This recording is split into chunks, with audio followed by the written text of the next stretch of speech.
Θα ήθελα να θέλω. Επεισόδιο, δεν ξέρω τι επεισόδιο είναι αυτό, αλλά είναι κάτι αυθόρμητο, όπως και τις υπόλοιπες καλύτερες φορές. Μου αρέσουν τα βίντεο που είναι ειλικρινή, χωρίς πολλή προετοιμασία, χωρίς κείμενο. Έκανα βίντεο με κείμενο γιατί με βοηθάει πολύ να οργανώσω τις σκέψεις μου όταν έχω να πω συγκεκριμένα πράγματα. Μην ακούς κανέναν. Θα δεις πάρα πολλούς που ονομάζονται life coach, κάτι τέτοιο, και πολλούς άλλους τίτλους. Πολλοί είναι life coach χωρίς τον τίτλο, πολλοί είναι ψυχολόγοι χωρίς τον τίτλο.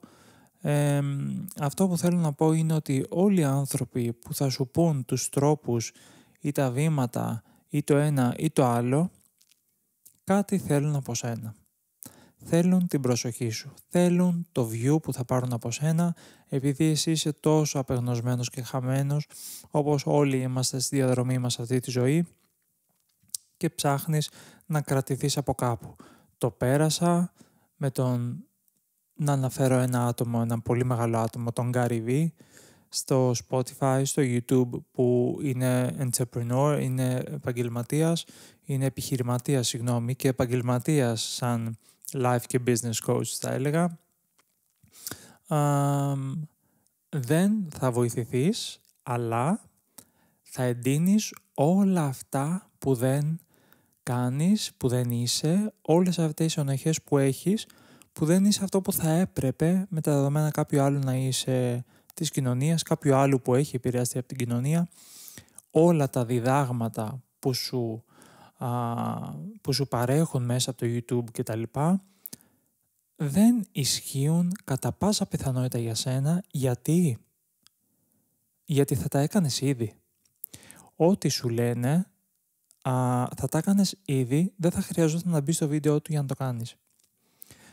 Πιστεύω πάρα πολύ σταθερά ότι οι άνθρωποι που τόσο πολύ φωνάζουν τους τρόπους με τον οποίο θα είσαι καλός άνθρωπος, άντρας, γυναίκα, επιχειρηματίας, καλλιτέχνης, είναι ο τρόπος που μπορούν στεναρά να στηρίξουν οι ίδιοι. Ο καθένας μας είναι πάρα πολύ διαφορετικά άντρας, γυναίκα, καλλιτέχνης, επαγγελματίας, επιχειρηματίας, άνθρωπος.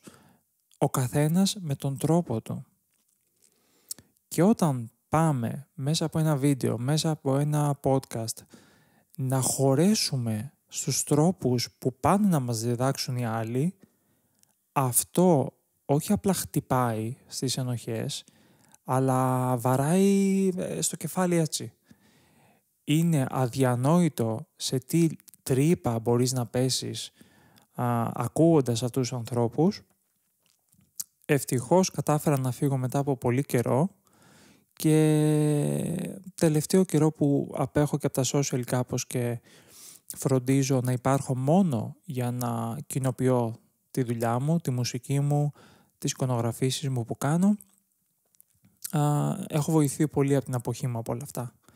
Μην ακούς κανέναν. Ο δικός σου τρόπος είναι ο σωστός. Ο τρόπος με τον οποίο νιώθεις ήρεμος, ο τρόπος με τον οποίο ο ρυθμός σου είναι αυτός που είναι, δηλαδή χωρίς να κυνηγήσεις τον ρυθμό που κάποιος άλλος σου είπε ότι είναι σωστός, είτε αυτός είναι τα social που θέλουν να σου φάνε όλη τη ζωή και το χρόνο σου και την προσοχή σου, είτε αυτό είναι κάποιος life coach που σου λέει ότι με αυτό το πρόγραμμα και με αυτή την πειθαρχία, αν είχες πειθαρχία, δεν θα έμπαινες στο βίντεο του life coach. Ας είμαστε ειλικρινείς. Κάποιοι άνθρωποι δεν έχουν πειθαρχία. Παλιότερα είχα μια πειθαρχία, η οποία με εξάντλησε και ανακάλυψα ότι δεν ήταν η φυσική μου. Δεν ξέρω αν θα ξαναποκτήσω στο μέλλον, να αφήνω ανοιχτό το ενδεχόμενο. Αλλά όλη αυτή η πειθαρχία που σου λένε θα σου βγει πάρα πολύ βιασμένα. Δεν είναι δική σου, είναι δική τους. Οπότε κάν' όπως θες, όπως μπορείς, γιατί δεν θα το κάνεις καθόλου. Θα παγώσεις από την ανασφάλεια, θα παγώσεις από το ότι εγώ τελικά δεν είμαι τόσο καλός όσο μου λέει ότι θα έπρεπε να είμαι, και δεν θα το κάνεις ποτέ. Οπότε κάν' χωρίς καμία επιρροή, με το δικό σου ρυθμό. είναι πολύ καλύτερο από το τίποτα. Δεν θα κάνεις τίποτα όσο ακούς ανθρώπους με τους οποίους δεν μπορείς να συνδεθείς και θα προσπαθείς για πάντα να τους φτάσεις. Βρες το, ξεκόλα, ειλικρινά στο λέω ξεκόλα και όλα θα πάνε καλά. Αυτά είχα να πω. Ω Θεέ μου, ακραίο, αλλά τα εννοώ όλα αυτά. Τα εννοώ στο βάθος της ψυχής μου.